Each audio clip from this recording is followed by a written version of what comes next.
ಗೃಹಲಕ್ಷ್ಮಿ ಯೋಜನೆಯ ಮತ್ತೊಂದು ಅಪ್ಡೇಟ್ಗೆ ಎಲ್ಲರಿಗೂ ಸ್ವಾಗತ.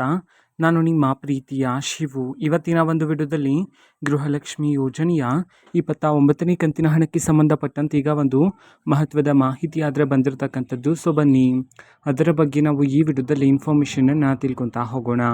ಸೊ ವಿಡಿಯೋವನ್ನು ಸ್ಟಾರ್ಟ್ ಮಾಡ್ತಾನೆ. ಅದಕ್ಕಿಂತ ಮೊದಲು ನೀವಿನ್ನೂ ನಮ್ಮ ಚಾನೆಲ್ಗೆ ಸಬ್ಸ್ಕ್ರೈಬ್ ಮಾಡದೇ ಇದ್ದರೆ ಈ ಕೂಡಲೇ ಚಾನೆಲ್ಗೆ ಸಬ್ಸ್ಕ್ರೈಬ್ ಮಾಡ್ಕೊಳ್ಳಿ ಮತ್ತು ಲೈಕ್ ಮಾಡಿ. ಸೊ ಈಗ ನಾವು ಇನ್ಫಾರ್ಮೇಷನನ್ನು ತಿಳ್ಕೊತಾ ಹೋಗೋಣ.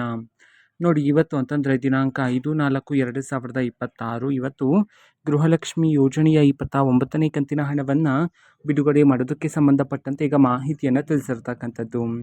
ಸೊ ಇವತ್ತು ಯಾವ ಜಿಲ್ಲೆಗಳಲ್ಲಿನ ಮಹಿಳೆಯರ ಖಾತೆಗಾದರೆ ಗೃಹಲಕ್ಷ್ಮಿ ಯೋಜನೆಯ 29ನೇ ಕಂತಿನ ಹಣವನ್ನು ಇವತ್ತು ಬಿಡುಗಡೆ ಮಾಡಲಾಗ್ತದೆ.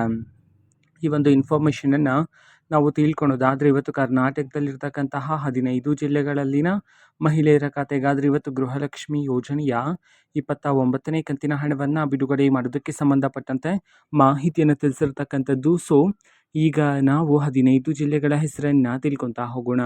ಸೊ ಮೊದಲಿಗೆ ವಿಜಯಪುರ, ವಿಜಯನಗರ, ಯಾದಗಿರಿ, ಉತ್ತರ ಕನ್ನಡ, ಶಿವಮೊಗ್ಗ, ಮಂಡ್ಯ, ಮೈಸೂರು, ಧಾರವಾಡ, ದಾವಣಗೆರೆ, ದಕ್ಷಿಣ ಕನ್ನಡ, ಬೆಳಗಾವಿ, ಬಾಗಲಕೋಟೆ, ಬಳ್ಳಾರಿ, ಚಾಮರಾಜನಗರ, ಚಿತ್ರದುರ್ಗ ಈ 15 ಜಿಲ್ಲೆಗಳಲ್ಲಿನ ಮಹಿಳೆಯರ ಖಾತೆಗಾದರೆ ಇವತ್ತು ಗೃಹಲಕ್ಷ್ಮಿ ಯೋಜನೆಯ 29ನೇ ಕಂತಿನ ಹಣವನ್ನು ಬಿಡುಗಡೆ ಮಾಡೋದಕ್ಕೆ ಸಂಬಂಧಪಟ್ಟಂತೆ ಈಗ ಮಾಹಿತಿಯನ್ನು ತಿಳಿಸಿರ್ತಕ್ಕಂಥದ್ದು. ಓಕೆನಾ. ಸೊ ಇದು ಇವತ್ತಿನ ಒಂದು ವಿಡಿಯೋ. ಇದೇ ರೀತಿ ಇನ್ನು ಹಲವಾರು ಯೋಜನೆಗಳಿಗೆ ಸಂಬಂಧಪಟ್ಟಂತೆ ಮಾಹಿತಿ ಬಂದ ನಂತರ ಆದಷ್ಟು ಬೇಗ ನಾನು ನಿಮಗೆ ಇನ್ಫಾರ್ಮೇಷನನ್ನು ತಿಳಿಸ್ತೇನೆ. ಅದಕ್ಕೋಸ್ಕರ ಚಾನಲ್ಗೆ ಸಬ್ಸ್ಕ್ರೈಬ್ ಮಾಡ್ಕೊಳ್ಳಿ. ಮತ್ತೀಗ ನಾವು ಫೇಸ್ಬುಕ್ಕಲ್ಲೂ ಸಹ ಈಗ ವಿಡಿಯೋಸ್ಗಳನ್ನು ಅಪ್ಲೋಡ್ ಮಾಡ್ತಿದ್ದೀವಿ. ಫೇಸ್ಬುಕ್ ಚಾನಲ್ ಲಿಂಕನ್ನು ಡಿಸ್ಕ್ರಿಪ್ಷನ್ ಬಾಕ್ಸಲ್ಲಿ ಕೊಟ್ಟಿರ್ತಾನೆ, ಕ್ಲಿಕ್ ಮಾಡಿಬಿಟ್ಟು ಫಾಲೋ ಮಾಡಿ. ಓಕೆನಾ. So thank you, bye.